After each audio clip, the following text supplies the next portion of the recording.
Hello, everyone. Welcome to this second webinar of Soul.com, which is Change Your Workplace. The theme of today is building a culture of trust. We're very excited to see so many of you from all over the world. My name is Martijn Kersten, and I'm working at Soul.com. Now, some of you know about Soul, and just a few words about it. We just have a real amazing purpose. You know, our purpose is really to contribute to a new work ethic. We believe that work is more than just earning a salary. It should be a place where we can develop ourselves and to serve humanity.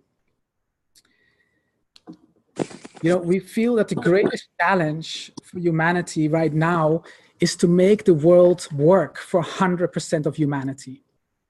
Now, these are not our words, these are the words of Buckminster Fuller. And he talked about like a world that should work for everyone, not just a few. So this requires that a lot of people decide to dedicate their precious time towards this goal. Now, most of us spend a lot of time at work, and that is where our endeavors lie, is that we want to transform the workplace so that you can see work as a means, a way to contribute to society. But of course, this requires a transformation of companies. And this transformation is done by people like yourself. And that is the purpose of Soul, is to train and to inspire and to accompany people like yourself to start using your work as a means to contribute to society. Now, about this webinar, that is exactly the purpose of this webinar, to really create a space where we can actually empower and support each other to bring about meaningful transformation, and to also reflect on our own personal development and capacities. So we come together every month, people from all different countries from around the world, to discuss certain themes that are relevant to organizational transformation. Last time, in June, we discussed how to become a purposeful, driven organization. It was really about strengthening our capacity to read our own reality and to see what is the next step in becoming more purposeful, to become more meaningful at work. If you wish, you can just read on our blog what has been discussed last time. And one of the things that we recognized last time was that a purposeful organization is not only doing good for society. It is like in and out, it is purposeful. You know, you cannot have a purposeful organization, and in the meantime, the way that you operate is very, you could say, inhumane, or it's like, you know, you oppress, or, you know, you do the way that you do things is not congruent with your purpose. So you can decide to do good for society, but if you oppress your staff, for example, that doesn't mean that you are actually being very purposeful. Now, one of the things that we discussed was that one of the key characteristics of a purposeful organization is a culture of trust. To have a strong culture of trust. And that is the theme for today that we're going to explore together. Now, just a few practical things about the webinar. The webinar lasts for 1 hour, and it would be best to place yourself on mute so that we don't hear all the sounds from different people. So make sure that your microphone is switched off, unless, of course, when you want to share something. Another important aspect is that this webinar is an interactive one. You know, we have some questions throughout the webinar, and we're very curious to know about your thoughts. So we're using an online tool that is called Menti.com, and I'll explain to you once we get there how to use it. But in this way, you can all share your insights into the theme. Now, these insights or the things that you share are anonymous, so you don't have to worry about that your name is attached to it. And if you have like questions or remarks, you can also use this chat option. So you can find that as part of your this taskbar of Zoom, where you can put chat. Now, to maybe practice a little bit with this chat function, maybe it would be interesting, given the diversity of countries that are represented here, just to write down your name and just introduce yourself. I'm like so-and-so, and I'm currently calling in from this and this country. It might be interesting to see where all the participants are from. So I would invite you, just write down in the chat box, if you have access to it right now, just introduce yourself and see which countries are represented here. After the webinar is finished, I will leave this program on, this channel, so you can continue your conversations with each other if you like.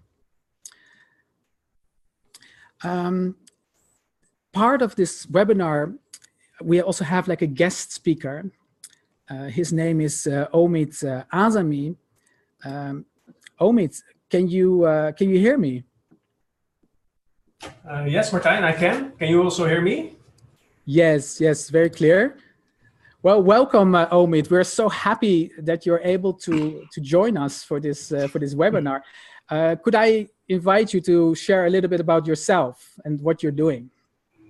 Yes, of course. Thank you. First of all, of course, thanks for inviting me to this webinar, and also to ask if I can join in terms of having a conversation with you as you are running the webinar, of course. So that's a great honor. It's the first time for me also that I'm joining a webinar, so it's quite exciting. And yeah, a short summary of myself. So, well, I am professionally, I'm an independent entrepreneur. I've been working for a few companies before, so after my studies, and I discovered that I wanted to create a bit more freedom for myself so that I can try out different things and also try to find a way to work more, how would you say, in line with my own purpose. And at the moment, I partly work for a University of Applied Sciences in Amsterdam. So they hired me, I think now it's 3 years that they've been hiring me to help them developing programs, and yeah, wherever we think that it adds value to the overall curriculum, actually. And it's very interesting.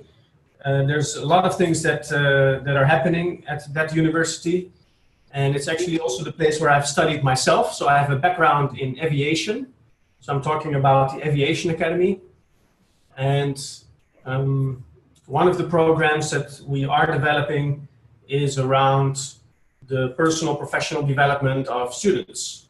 So until now, that has always been focused on professional skills and also knowledge. So it's a very technical kind of university. But yes, the trend is actually such that educational activities are moving from basic skills and knowledge development to more, how do you say, a character and behavior development, or professional attitude as they call it, because it's more and more recognized in the educational sector, but I think even more in the working environments, that those are the typical capacities that are being appreciated, and that it's very important that we pay sufficient attention to those aspects of our capacities also when we study. That's in short what I'm doing right now. Well, thank you so much, Omid. And it's interesting, to see this development, at least in this field of education, that it's not only like this technical or professional knowledge, as we call it, but also this human or personal kind of capacities. And that is one of the things that we're so happy now to talk about, is that all of us can increase or develop our capacity to create environments of trust. And that is such an important element, because we really believe that is so essential for good business, essential for proper organizational development, to create a culture of trust. And it is like within this group that we can say, how can we develop our own capacity to promote trust, you know? Now, this subject of creating a culture of trust, I wish to, to deepen a little bit about that. Like, really, what does this mean? By the way, I'm looking at the chat, and I see that there are a few people from the Netherlands. We have a few individuals from Bolivia. Welcome from that side of the world. We have people from the United States, Belgium, and the United States and Sweden. So that is wonderful to see the diversity of people around the world. Now let's go to that question about like building this culture of trust. You know, let's just look at that. It's like, what is it actually that we mean with a culture of trust? You know, I'm going to ask you this question, Omid, but before that, I want to ask the participants to give their views or their insights about what is it that we understand. What is a culture of trust? You know, so there are like 3 questions that may help you to think about this question. Is like, how do people relate to each other? When we say, oh, we have a very strong culture of trust, what is the relationship between these people? How do they relate to one another? What are some of the characteristics that you see in such environments? And what do people do or don't do? So these are all kind of like questions to stimulate your thinking and to see, okay, what is it when you think about a culture of trust? What is it then that comes to mind? Now, I would like to introduce to you this Menti.com tool. Let me just see. I have to now go and do a different screen. Just bear with me.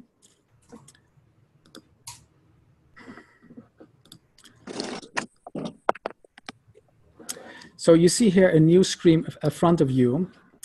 And this is it's an online interactive tool.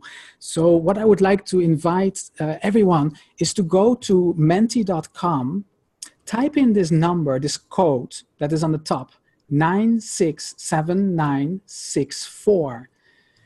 And there you will find this question, what is a culture of trust?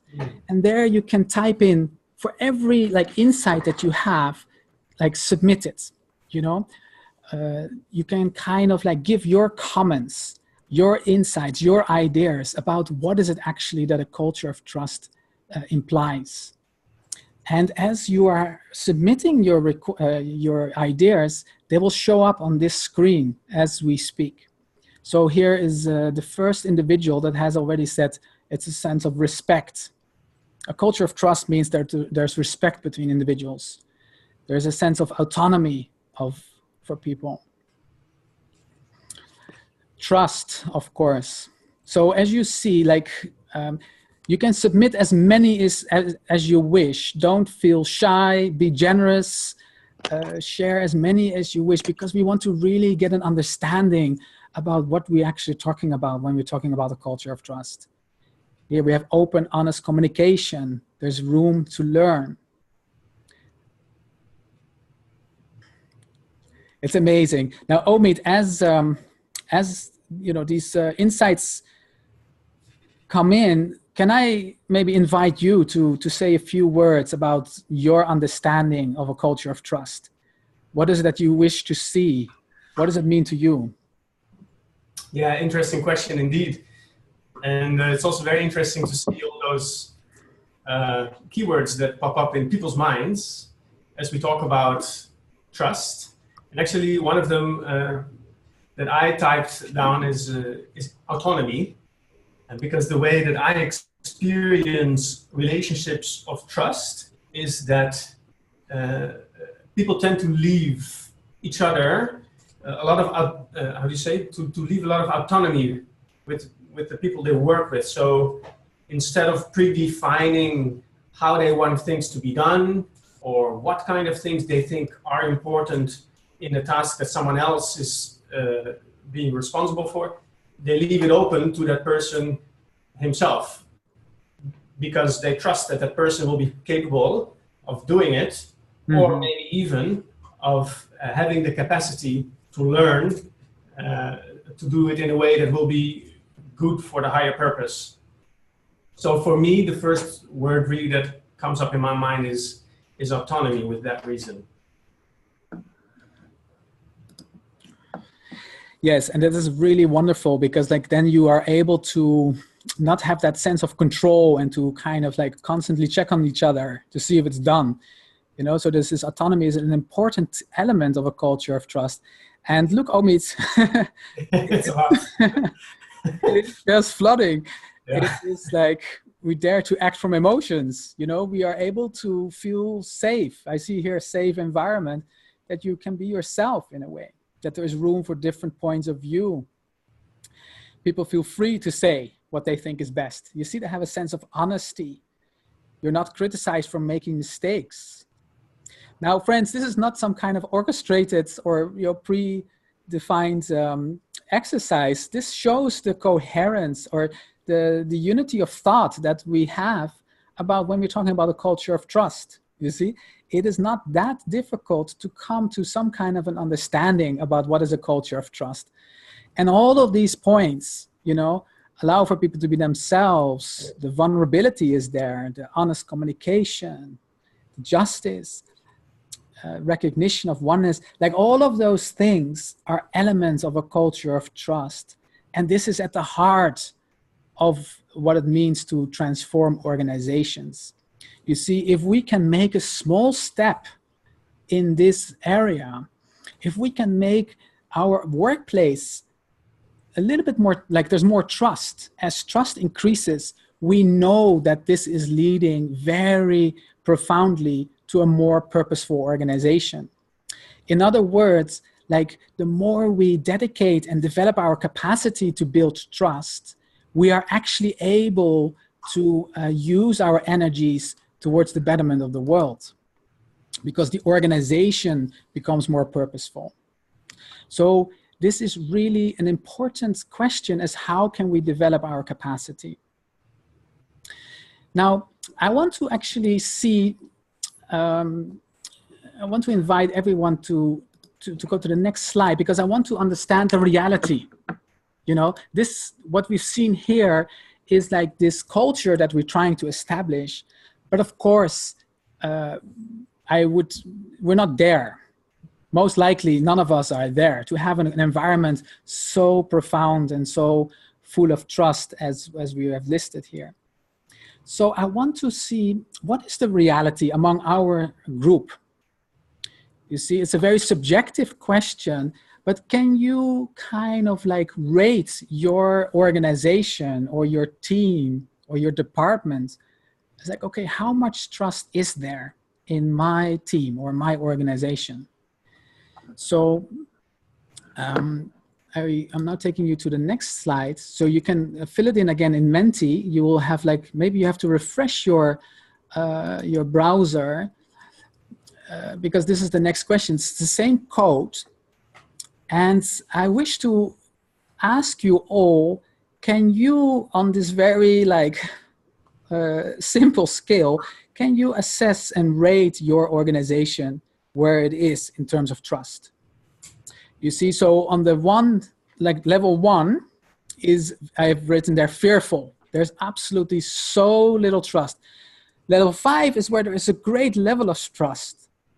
Number 3 is somewhere in the middle. I kind of put a picture, if you can see it, which is like, you know, there's tolerance. People get along. There is like, you know, there's no fight or something like that. But, you know, it's, you know, everyone is okay with each other, but there's nothing more. Number 4 is that there is a sense of social cohesion. There is like, you know, people are able to support each other, but yeah, it's not really that culture of trust that we were talking about.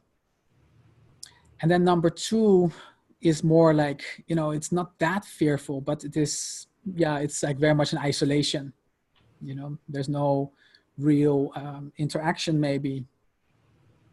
So many things are coming in. I see that in our reality, one individual has put like fearful. Most of us are in this number 4 category, it seems, where they feel that there is, of course, there's a lot of progress already made in the terms of culture of trust, but it could be more. The next step. Wow, interesting. Well, Omid, just to ask you, where did you place yourself? I was actually thinking of placing myself in 3, and eventually I placed myself in 4. And it's, of course, it's difficult to say where are you exactly, and it's always subjective, I think, these kind of measurements. Right. But I do think that it is an indication or of where you feel that you are with your organization. I think it's also because trust is something very personal. It's something that you develop between you yourself and other individuals, right? So I think it can also be quite different. So with some people, you may have a very strong relationship of trust where you may want to score that specific relationship on 5, whereas maybe with others with whom you have not interacted yet, you've not worked together yet, it's still something that has to be developed. And that's something that I also actually learned in my working environment, is that trust is not always there by definition. Sometimes it can be there, but dependent, I think, on with whom you deal, and maybe also the different personalities that get connected to each other. It can sometimes also take a while before you can really develop that relationship of trust. I think no matter what, that relationship is being strengthened the more you work together on something, on a common purpose also. That is when I think that relationship of trust can really become stronger. Mm-hmm. Yeah, it's interesting that you've mentioned, the working together, because that's also one of the things that we've seen to, that promotes trust. And that it would be interesting to look at the dynamics, of how can you promote trust in your organization, because it doesn't really matter where you are, as we've seen also last time. It is just to know what is the next step for progress, So if your organization is highly fearful, if that's the culture, there is a way to change it. You see, there is hope, although it doesn't look like it. If if you're like in number 3, what is the next step? You can always create more trust.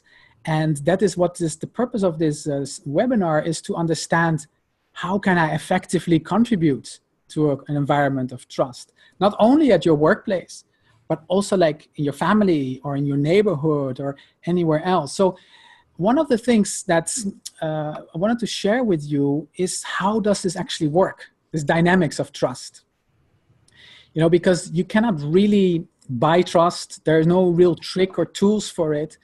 And it's really about like forming this human relations, to understand this dynamics of human relations.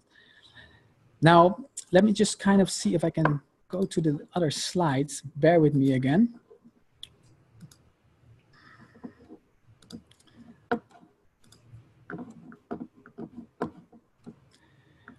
Okay. This was actually helpful, these questions that I'm now showing you, to assess your organization. Do I feel I can be honest with people? Is it okay to make mistakes? How much gossip or complaining is there? Are people taking personal initiative? So these are questions to rate your to rate the culture of trust in your organization. Now, talking about trust, this is the idea, is that trust is really the most sustainable relationship that you can imagine. So it's very important to understand how this works. Now, we have developed this, we call it the ABC of relations. We've developed this with a number of other individuals, and it tries to understand what actually brings about trust. And many of you may have seen this model again, and I will just walk you through it. And later on, I can show you some other dynamics that we have learned in organizations. Now, this model can also be read in our blog, so maybe you have read this already. So the ABC of relations, it's like ABC, it's so fundamental, it's so basic, it's so necessary. This is like the ABC of human relationships that we all need to understand what it takes to build trust. So you have an organization, which is on the left side in that pentagon kind of shape, and the individual next to it. So what it means is, like, we call it ABC because it's like the organization takes an action, you know? So it can, for example, hire someone. It can fire an individual. It can decide to sell something, or it can decide to pollute something. Whatever it does, there's an action involved. Now, naturally, what happens is that this individual, yourself, or others, we get an impression from this action. We create some kind of a belief, some kind of an understanding. So, okay, this organization is very good, or that organization actually doesn't really care about the environment or about people, or, So you have an impression, you have a belief. Next to it, the organization communicates and says, oh, we actually are very much so-and-so, and it's communicating how it would like to see itself, or how it actually communicates with the individual. Now, if the action and the communication is the same, your own belief is confirmed. You see, if you do X and you also say X, then you say, okay, that makes sense. So part of building trust is that your actions and your communication, your speech, is the same. If your action and your communication is different, you get confused. That's why it's like, wait a minute, you said you were doing this, but in the meantime, you're actually doing that. You don't it's confusing, and it's not really helping trust. Now, there's more that is needed to really create trust between people. I always like this example of the mafia, for example. Like, would you trust a mafia that would say the communication is truthful because I'm gonna put your house on fire, and the action is also they put the house on fire? The actions and the communications are quite in line with each other, but you don't trust the mafia in that sense, you see? So to really create trust, there are some qualities that we need to have. Our actions and our communication need to be imbued with certain qualities. Now, what we have seen over the years is that if your actions are just, in terms of justice, in terms of fairness, when your actions are really just and your communication conveys truth, you're truthful in your communications, most likely you will receive, the result will be trust from others. And this goes at the heart of organizational development. This goes at the heart of human relations, is that there are no shortcuts. If we want to create a culture of trust, then our actions will have to have a sense of justice. Our communication has to be truthful. And that's what I saw also in part of this culture of trust, that there's this honest communication, that you can speak up when you wish to speak up, and that you're not criticized for making mistakes. So that brings me to another thing that we've learned, is that there are basically two spirals that we have recognized in organizations. Two spirals, one is a positive spiral and another one is a negative spiral. So the positive spiral means this is really promoting trust, and the negative spiral is decreasing trust. So let me see if I can show it to you. So this is what we call, as part of the systems diagrams, this is the very positive loop. If you're serious about promoting a culture of trust, then we have to maybe look and like really align our actions and our communication with this diagram. Now, what you can see is that on the bottom here, you say there's trust. Now, what we've seen is that when you trust something, or there is trust in a relationship, you want to get involved. You want to take initiative. You want to do something. You know, you actually believe in this cause, or you believe in what is happening, and you want to play a role in this. Now, we have the communication and the action component. So when they have that sense of, I want to contribute, then you can, then there has to be a space for meaningful conversations. There has to be a space where people can be in dialogue with each other. There has to be an opportunity for people to talk to each other in a very safe environment, in a very uplifting manner. One that is acquisitive, that is with an attitude of learning. It's not like argumentative, but it is very like explorative, and it's really helping each other to understand and to learn about a question or about like a theme. So, you know, if you want to promote a culture of trust, this really means that you have to increase the capacity to actually engage in meaningful conversations, that you're able to have dialogue with others, that can challenge your own assumptions and that of others in such a wonderful way that you really gain new perspectives and that you can really learn together. So meaningful conversations, I mean, there's much to say about it, but meaningful conversations also requires a lot of listening on each other's parts. These meaningful conversations really lead to a sense of learning together, collective learning. You're really engaged in collective learning. And once you understand, and once you are engaged in the process of learning, and your understanding increases, also your trust increases. So that's why this is a positive loop. More trust, more involvement, more meaningful conversations, more learning, and more trust. The other is also, in terms of action, we see that if you want to contribute, there also has to be a space. What you mentioned, Omid, is that you can actually work together on something. So here we've mentioned meaningful action. That is that a person can actually take initiative. There is room to actually do something. There is room to actually use your talents and your capacities to make things, to contribute to the greater whole. Now, just like meaningful conversations, this also requires a togetherness that you do together. So you work together, you accompany each other, you build capacity in each other. So here you could say that also accompaniment, when there is a sense of accompaniment of each other, that also leads to more trust, because you feel empowered when you see that your initiative, you know, your contribution actually matters. So working and promoting a culture of trust really, from our experience, implies creating or promoting a culture of learning and accompaniment.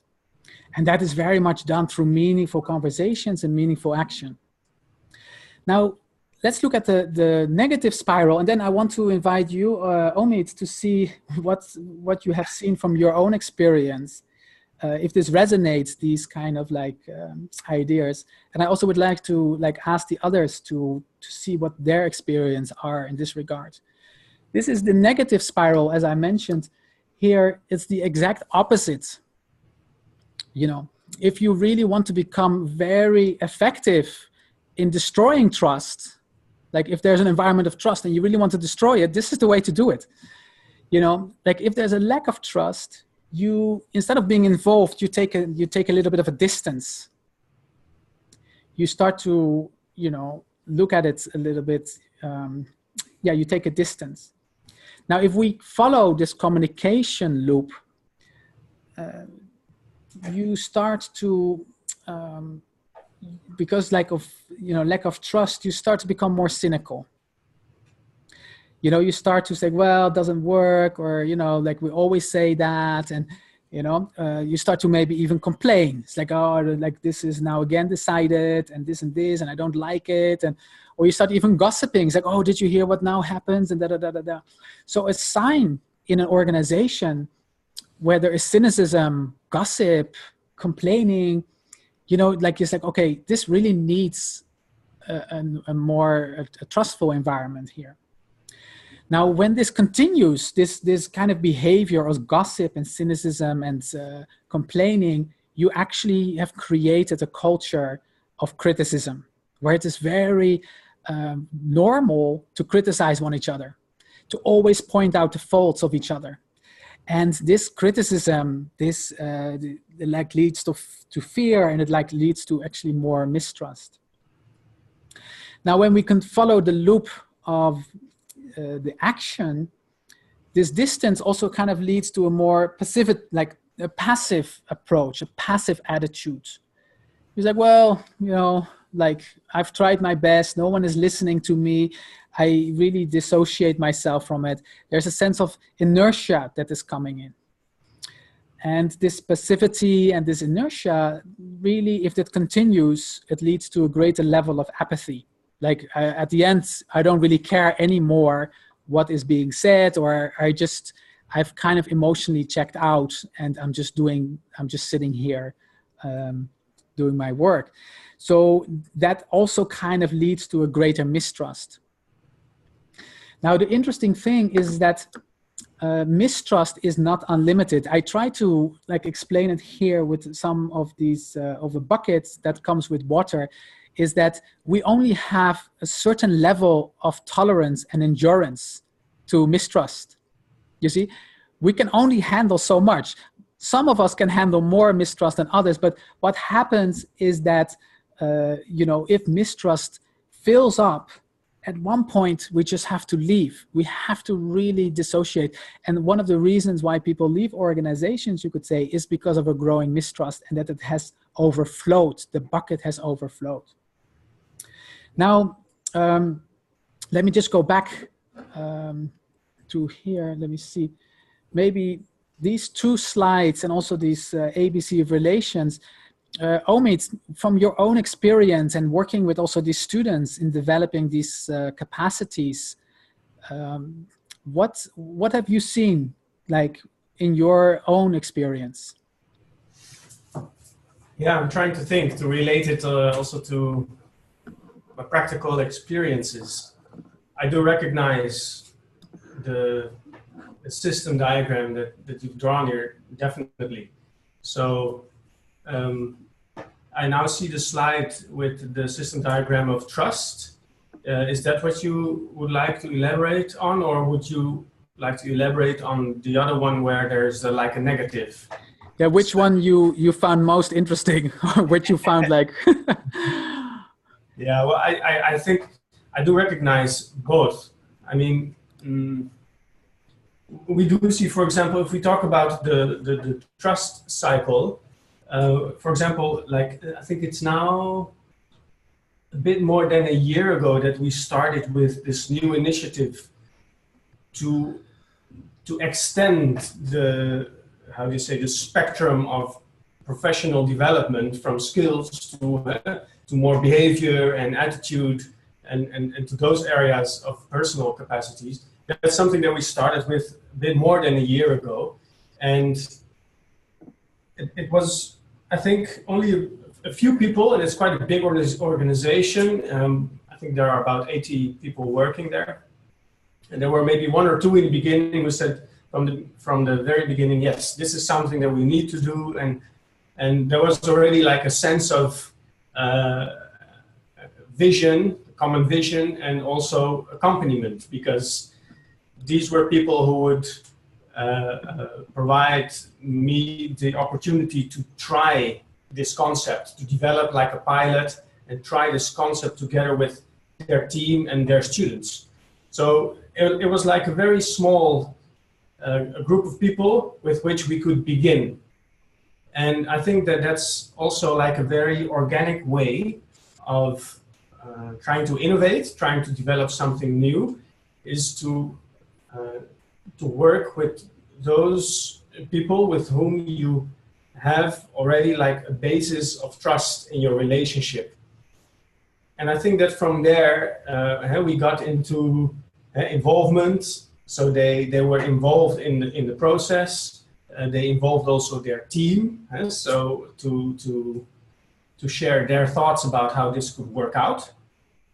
And in that process, we of course had our conversations, meaningful conversations about why this would be a good thing for the educational program within our institute. So I think that this cycle, to me, it's very obvious. The way I experienced it last year when we started is exactly, I think, how you also explained it in a conceptual framework. If you look at the other system, and maybe you can show the next slide, trying to see what is said, so mistrust, distance, inertia, apathy. It's a bit difficult for me to relate in detail the elements of this system diagram. What I do see that when we started with this concept last year is that not everybody was receptive from the very beginning. So while maybe with one or two people we shared this visioning and we could start on the pilot, there were maybe 3 or 4 other people, coordinators, who would think, well, I'm not so sure how this is going to work, or I don't see how this connects to other parts of the study program. So there was no basis to collaborate from the beginning with all the people.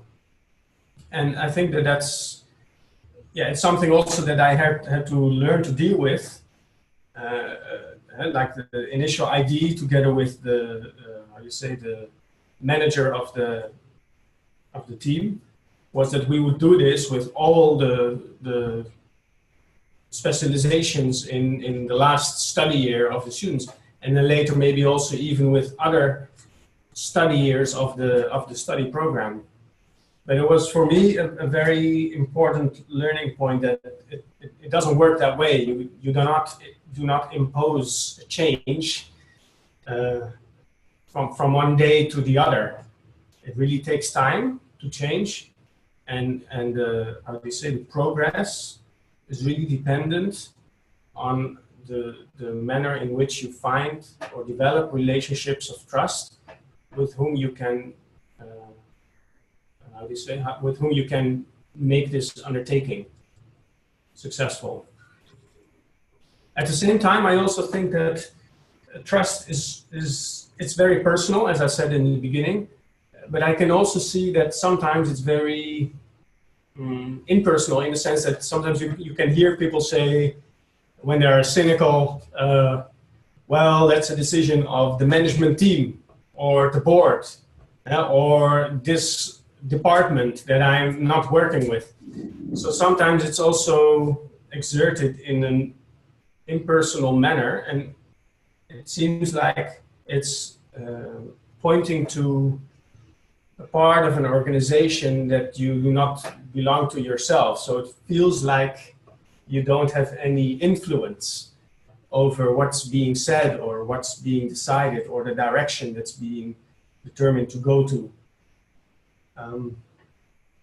And I think that that's also something, I think, an interesting aspect to look at.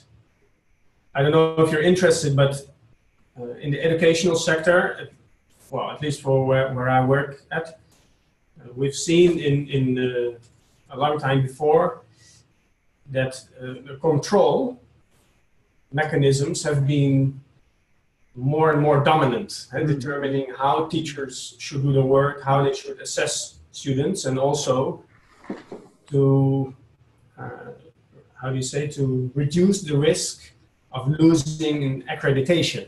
So when the accreditation committee comes in and they look at how students are being educated and are being assessed, yeah, you should have everything on paper. And if you give a student, for example, an 8 or an A in the US system, then you should have a very elaborate proof of how you came to such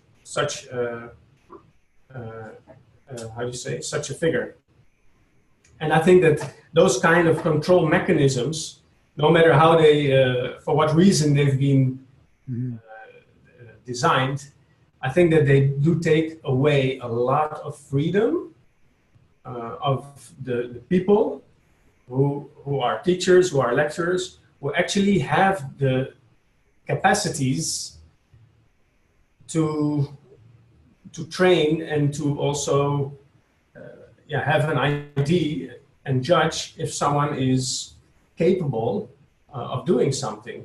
So I think that by taking away that trust from, how do you say, in an institutional dimension, from the people who are actually doing the work, actually leads to this negative cycle as well. Does that make sense? Yes. You know, there's another diagram which I haven't showed, Omid, but that actually is about like when hope goes down, we tend to control. We become more controlling, and as a result, there's less trust. And that is such an important element. Is that whole idea of wanting to put all kinds of control mechanisms in place, you know, because of lack of trust as such. You know, I wanted to see, let me just go to this side. There's a few things from these diagrams as to what can we do practically, you know, to promote trust. And then I would like to invite everyone to see what their experiences are. So from our experience in companies and different communities, a simple way to promote trust, even when it is a very cynical environment, is to start listening and to have meaningful conversations with each other, to start thinking about, okay, what is it that can be, how can we have the next step in progress? To be honest, you know, honesty invites honesty. You know, if trust is there to be truthful, and this might be sometimes very difficult, but it's like when we actually are able to be honest ourselves, it invites honesty. And honesty, and you know, that environment of a safe environment where you can actually be honest with each other, it also promotes more trust. So this is like one of the very like simple things, although very difficult sometimes, but that really, this is what you can do to really increase your capability to promote an environment of trust. Offering a space for people to contribute, invite others, says, okay, let's do it together.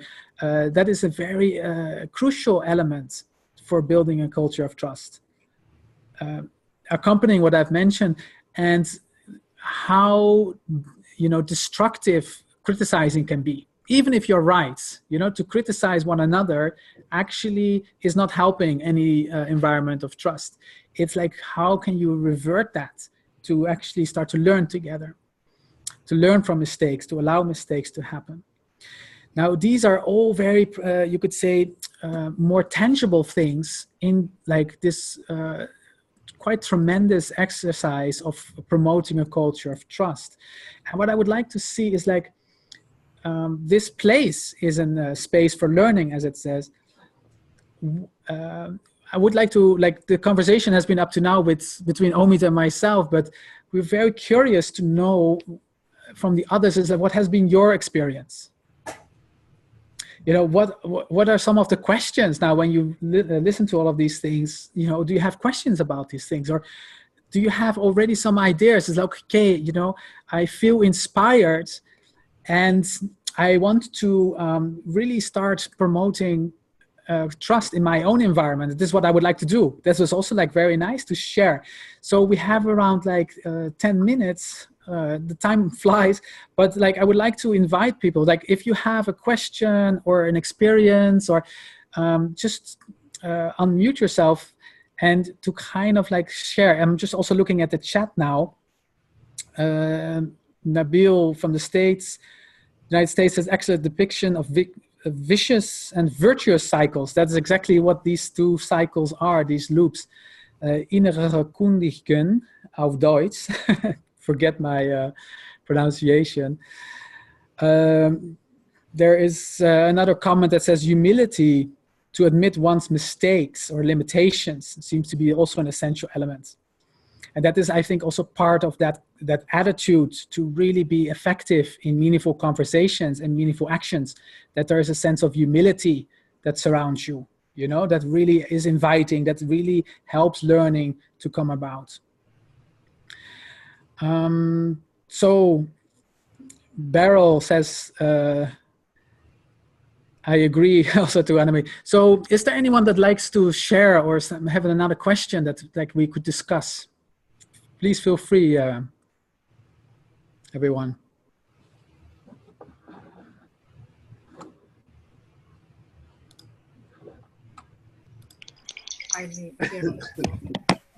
Ja sam, kad sam počinjala radionici, pitala sam svaku devojčicu.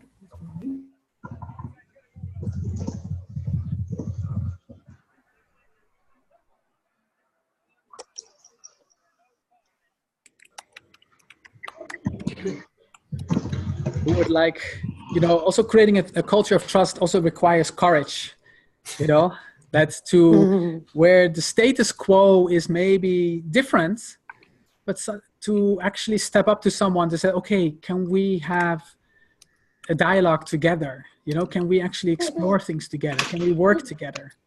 It is an important element, so humility and courage that comes together.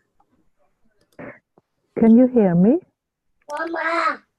Yes. Yes. Please. Mama. There is a mama. If you wish to speak, maybe just put yourself on mute and maybe put your question down. Mariana, please. To talk now, but I'm unmuted. Thank you. Yes, thank you. In my organization, there is several parties, and are trying for several years. We are trying to find a way to work together, but it doesn't really work. There are several vendors, and people were doing work, but that was outsourced. And as such, whenever I'm talking about trust, people think I'm naive. When I'm trying to listen and stimulate people to talk, they enjoy that moment, but that's it. How can we reach a bigger? I mean, it starts with the management, I feel, because we've tried with so many people. How can we break through that wall of whenever you speak up that you're being shut down? Mm-hmm.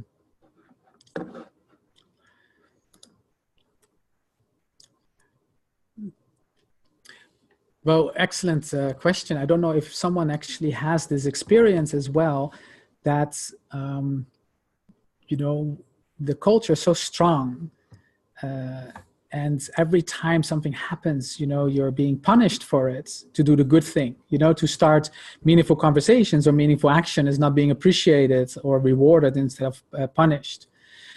I don't know, but like from our own experience is that it's like a mental model, you could say, that unless the management says or the leadership says this is what we do, then nothing is possible, you see. But we've seen that entire organizations can change by what we call the hopeful ones, you know, those that actually are at the grassroots and that can actually engage other colleagues that are open and that are willing in these conversations. So your reality, maybe, Marianne, is quite a difficult one, but not an impossible one. The first thing to do is to basically say that all change happens with one individual, you know, and it's not impossible, and it is really to to find others that actually are open to these kind of like discussions. And just like as you said yourself, I mean, you're not, most likely you will not be the only one that wants to change this organization. And that is like very important, is that there will be others, and maybe it requires a little bit of a search. I'm also kind of seeing, it's like there's so many things that are happening, and if you're not the boss, this is in chat, who is promoting trust, can you take the initiative to build trust in an untrusting environment? Well, that is exactly this topic, and it's a very good question. And maybe that is something that we can explore together, is like, what can you do in these kind of environments?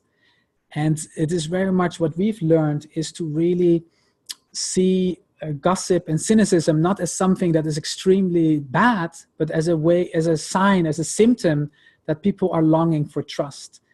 And it is like this ability to engage in meaningful conversations that actually turns these things around, this spiral, the downward spiral to the upward spiral. Are there any suggestions that you found helpful to give organizations to begin meaningful actions or conversations in an organization? You know, this is to really learn about meaningful action and meaningful conversations. This requires capacity building. It requires a different way of thinking and working together. Now, this is also some of the things that we have developed in our own training course. Like, the first thing that you learn is how to engage in meaningful conversations, to have conversations that matter, conversations that are open for learning, you know. And this is a very crucial capability, a very crucial capacity to learn. Now,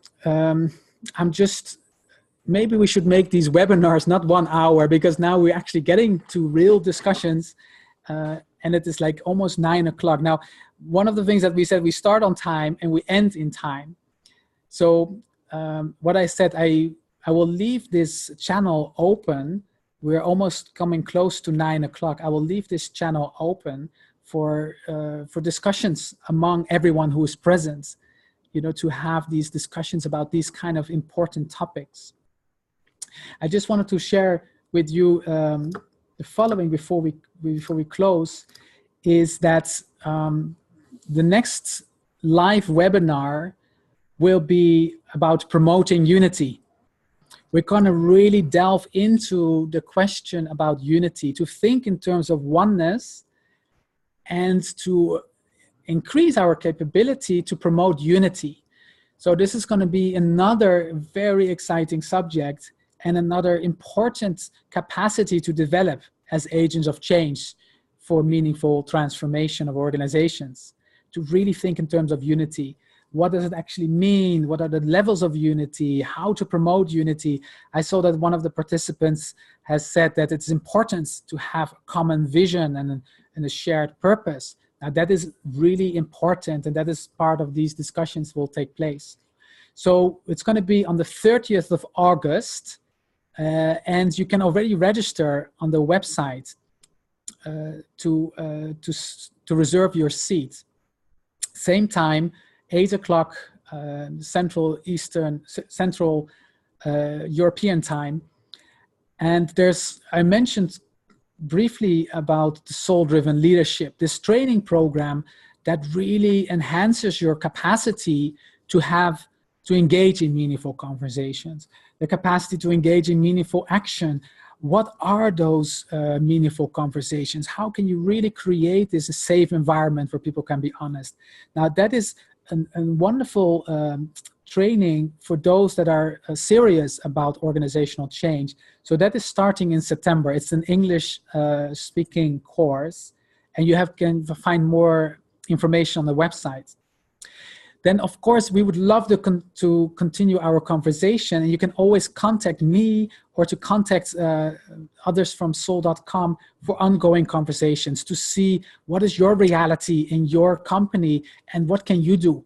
You know, we can kind of explore together and go more into depth into your reality and practical steps you can take. So please don't hesitate, write to us, and we can set up a time.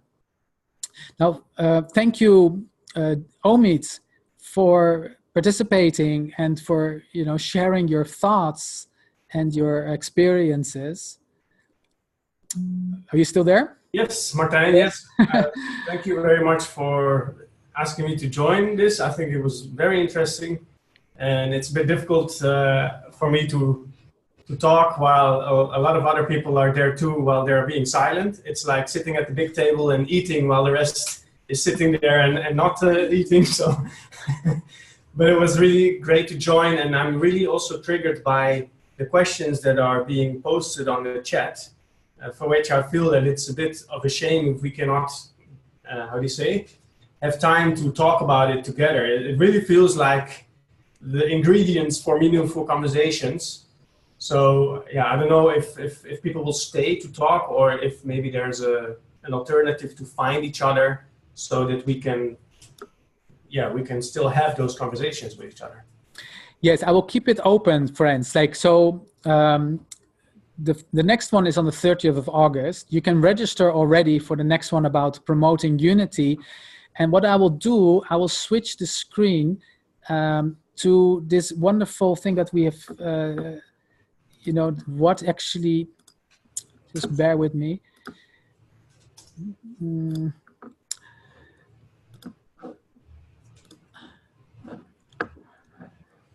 Remember this wonderful insights about creating a culture of trust. This is our collective wisdom. These are all the different points that were raised. So formally, we're going to close this webinar, but feel free to, I will put everyone on mute that wishes to stay, and hopefully you can continue your conversation. And I'm looking forward to seeing all of you next time as well. So thank you and goodbye. And I will leave it open for the time being. Take care. Thank you.